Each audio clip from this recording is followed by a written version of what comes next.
Oh, sige, go. How does this kind of information get passed from one generation to the next? Okay, there are two types of passing the traits. No, we have the written and the verbal.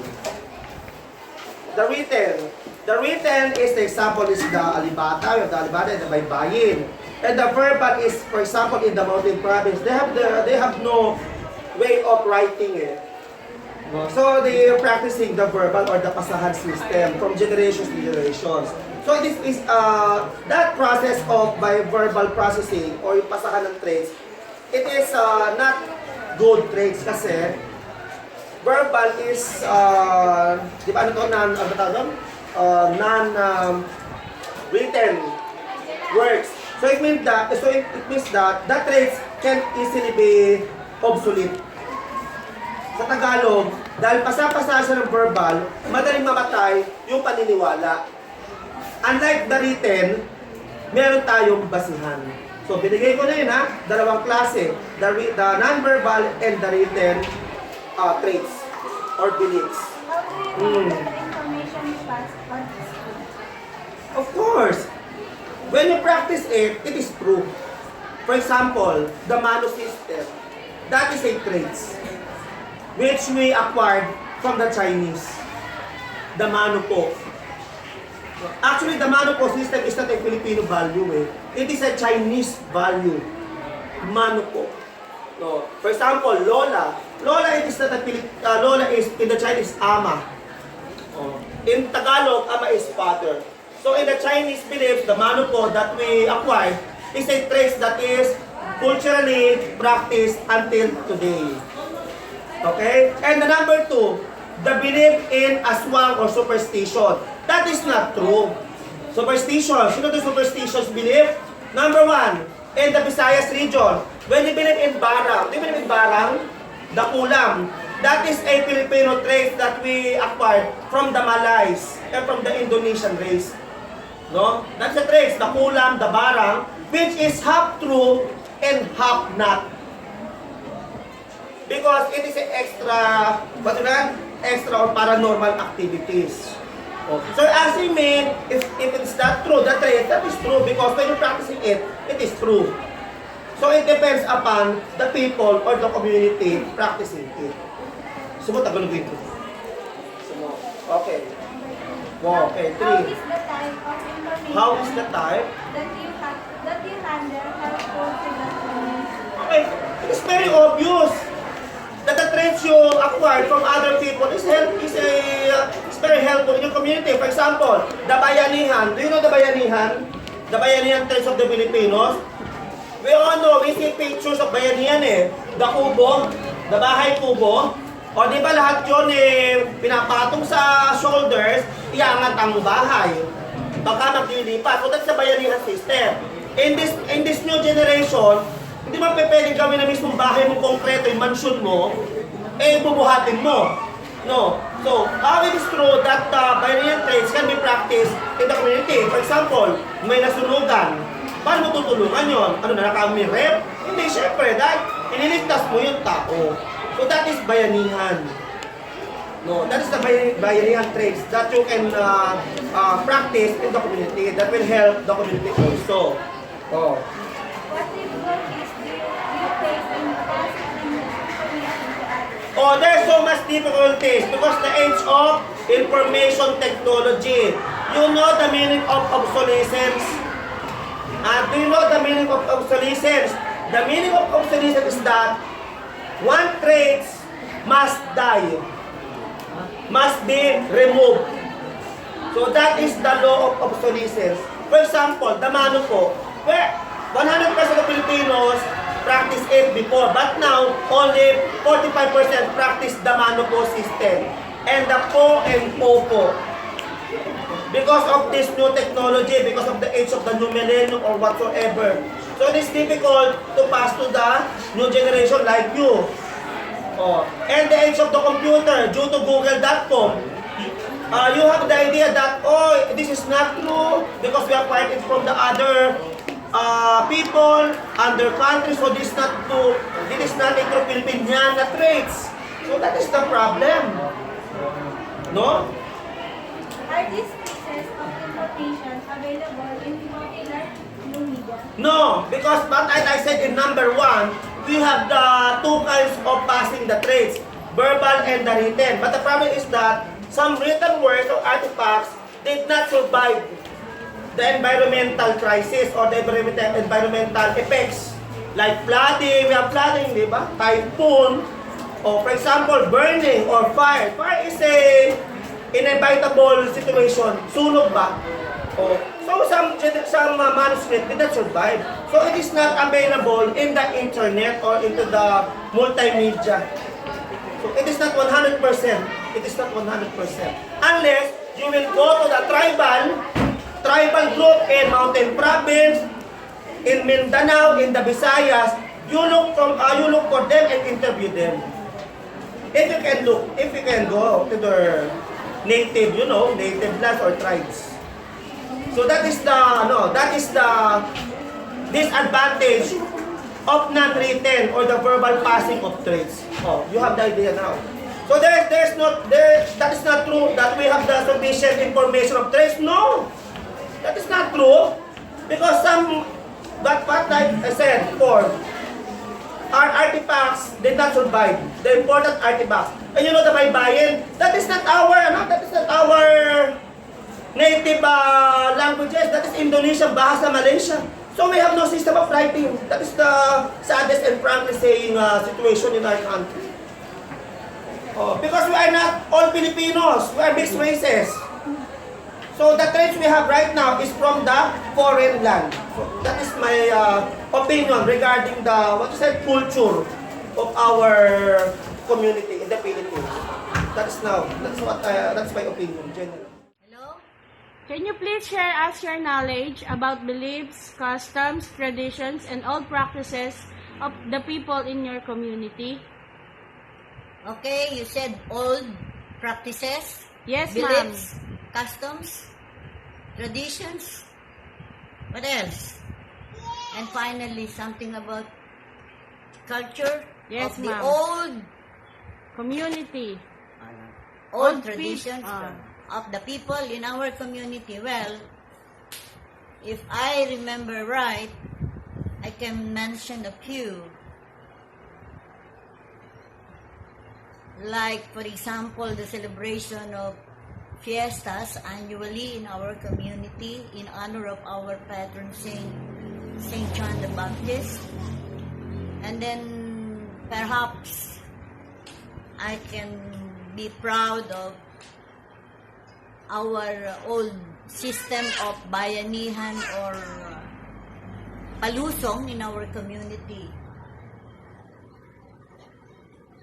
Well, I think I do not have to explain about it further because the term itself is self-explanatory. Then, of course, it is worth emulating that we adopted the kissing of the hands of our elderlies, and that is one of our most precious practices here in our community.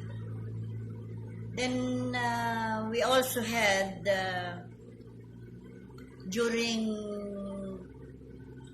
Lenten season, we had the tradition. No, I mean we have because we still have it. The traditional pabasa in almost every sitio or purok in our place or in our barangay, and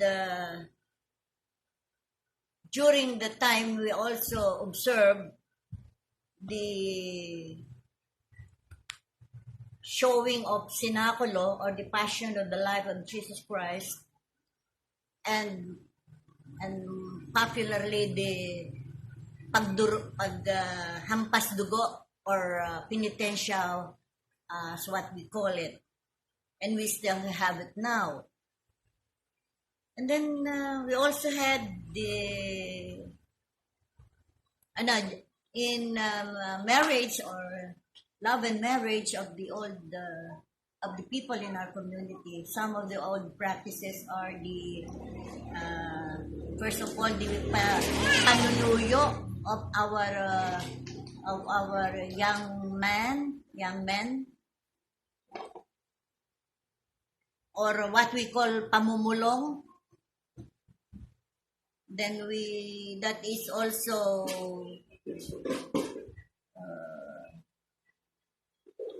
and after this pamumulong, we have this pamanhikan, that is asking the permission of the parents before the marriage, when they had to, the relatives of the family or the man had to impress the parents or relatives of the lady, and then it would be followed by the dulog. As soon as they agreed during the pamanhikan, the groom and the bride to be would be invited to the church for counseling and affirmation, which they call the dulog. And then after that, of course, comes the marriage, and after the marriage, they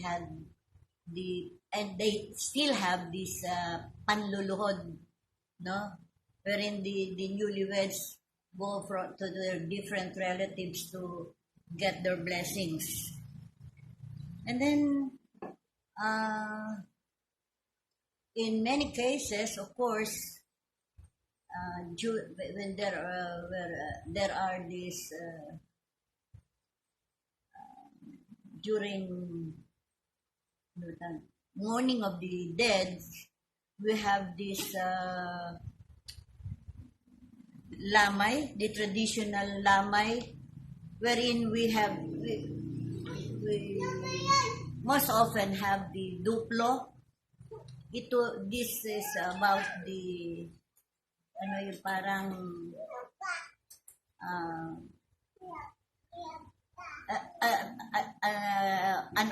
sort of oratorical contest using poetic lines or rhymes,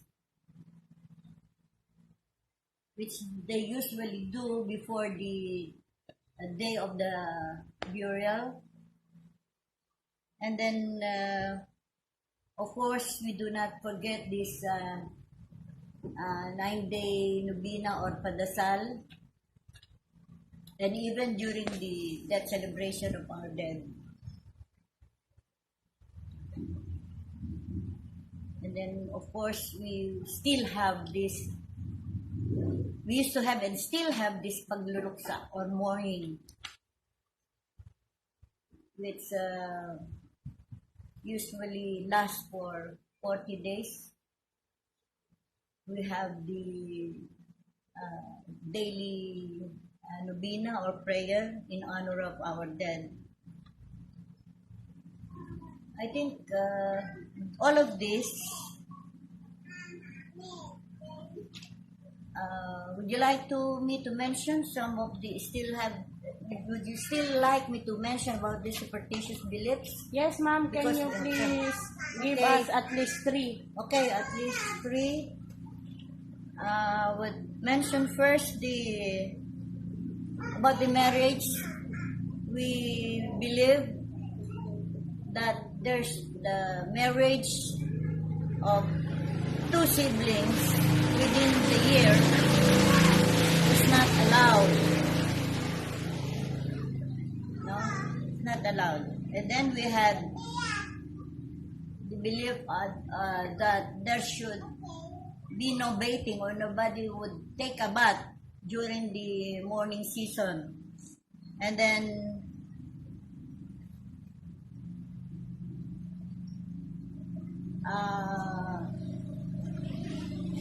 this cleaning or what that? Sweeping, yes, sweeping at the strike of 6 p.m. is also not allowed or strictly prohibited by our old people, because they believe we would be blinded by no less than our beloved Virgin Mary. Is how does this kind of information get passed from one generation to the next? How? How? Okay. Well, as time passes by, these old practices, beliefs, traditions, and finally, I would say the culture, this culture of our community people, which can be summed up as our culture, which is our ways of doing things under our social norms, are handed down from generation to generation. The question is how? Surely, because it is but natural that this kind of information be handed down from our elders to our young ones. Hi, ma'am. The next question is, do you know that the information you pass on is true? Of course, of course, of course. Maybe, well, again, it's true. Well, perhaps my age and experience will speak for the truth and veracity of my aforementioned statements or presentation. How do you know that I'm sorry. How is the type of information that you handle helpful to the community? How is this type of information? Come again? How is the type of information that you handle helpful to the community?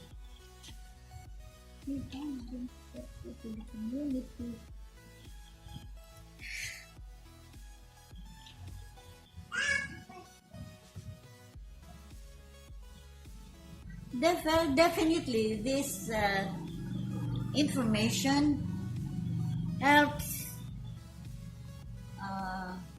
in developing more and molding the citizens of our community into upright citizenry.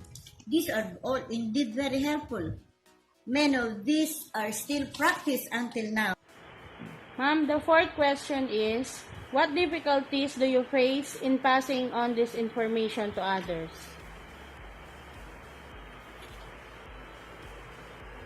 I can say modern technology and media have great influence or serve as negative factors in passing on this information to others. Media and modern technology. Secondly, wait, before I forget, also the effect of the influence of the foreign cultures, like for example, the Western influence like America, we were so affected by that. Everybody has this American dream, and it led to the